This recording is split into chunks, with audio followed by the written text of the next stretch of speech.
नमस्कार दोस्तों। जय हिंद, जय गांधी देश। दोस्तों, देख रहे हैं आप भारत की धर्मनिरपेक्षता की और हमारी संस्कृति और तहजीब की धज्जियां उड़ाई जा रही हैं।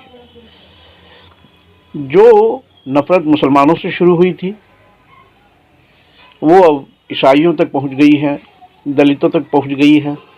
हालांकि दलितों के साथ भेदभाव तो सैकड़ों वर्षों की गुलामी से शुरू हुआ, लेकिन आज जो नफरत, कल तक मुसलमानों को देख के नफरत फैला रहे थे, आज क्रिसमस के दिन आपने देखा हाल, चर्चों में घुस घुस के तोड़ रहे हैं। यहाँ तक के गुंडे खुलेआम पादरी को गर्दन से पकड़कर उससे गायत्री मंत्र पढ़वा रहे हैं। गजब।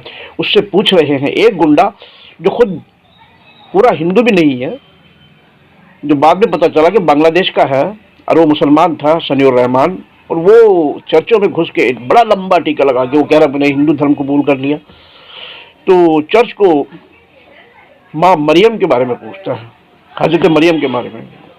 ईसाई जिन्हें मदर मैरी कहते हैं, ये पूछते ईसा कैसे पैदा हुआ। माजल्ला, ये ऐसे शब्द बोलते हैं और चुप है, सब चुप है। होगा भी क्यों नहीं, इनको जो प्रेरणा मिलती है, इनको जो दम मिलता है, इनको जो बल मिलता है, ताकत मिलती है ऐसे बोलेंगे दुस्साहस की।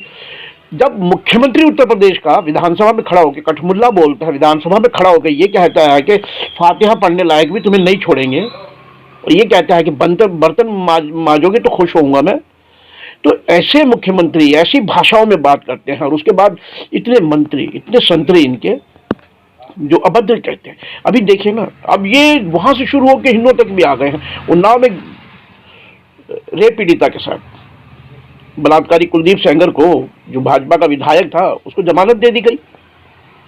गजब। इससे पहले लिंचर्स को जमानत दी गई और लिंचर्स को हार पहनाया गया।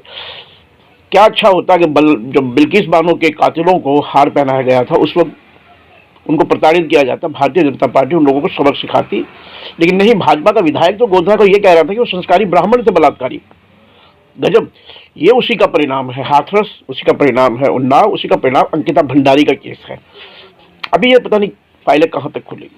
और ये धर्म के ठेकेदार बन रहे हैं खुद के। बहुत मजे की बात है, हिंदू धर्म के ये बिल्कुल ठेकेदार बन रहे हैं। यहाँ तक के जो राम मंदिर है अयोध्या का, उसका शिलान्यास करने के लिए भी शंकराचार्य नहीं गए, संत नहीं गए, वहाँ आरएसएस के प्रमुख मोहन भागवत गए, प्रधानमंत्री गए।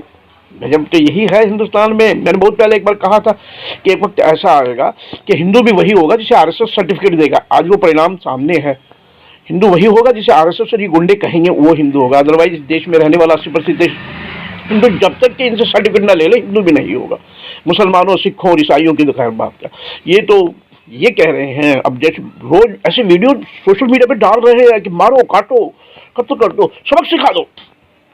बांग्लादेश में जो उथल पुथल हो रही है, वहाँ हंगामा मच रहा है, वहाँ हिंसा आगजनी हो रही है, उसमें लोग मारे जा रहे हैं।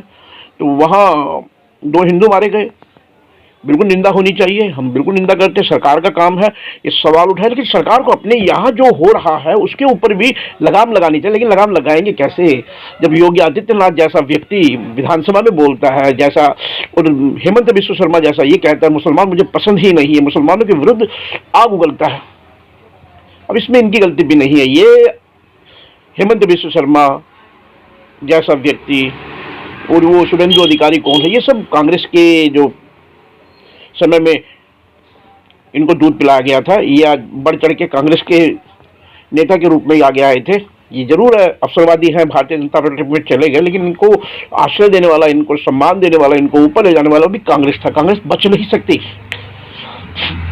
आज ये सांप्रदायिक ध्रुवीकरण में बिल्कुल जहर उगल रहे हैं। जवाब कौन देगा? मैं फिर वही कहता हूं, आदित्यनाथ जैसे लोग, हेमंत बिस्व शर्मा जैसे लोग जब संविधान की शपथ लेके ऐसा जहर उगलते हैं देश में, देश की जनता के लिए, तो होगा यही दोस्तों, संभालने वाला कोई नहीं होगा। एक जमाना ऐसा होगा। आज बांग्लादेश में जो हो रहा है, कल्पना करिए और दुआ करिए कि हमारे देश में ऐसा न हो। हमारा देश सेकुलर था, हमारा देश सेकुलर रहेगा, और हमारा देश शांतिपूर्वक देश था। ये बिल्कुल अमन पसंद देश है। यहाँ नफरती बीज जो बोए जा रहे हैं ये वक्त के हैं, और ये बिल्कुल वक्त के, हमें पता है ये वक्त के हैं, लेकिन जितनी जल्दी इनको ख़त्म कर दिया जाए इन नफरतबाजों को, उतना ही देश के लिए ज़रूरी है। नरेंद्र मोदी भी इस बारे में, क्योंकि देश के प्रधानमंत्री, उन्हें सोचना चाहिए, अमित शाह को भी सोचना चाहिए, वो इस देश के बाशिंदे हैं।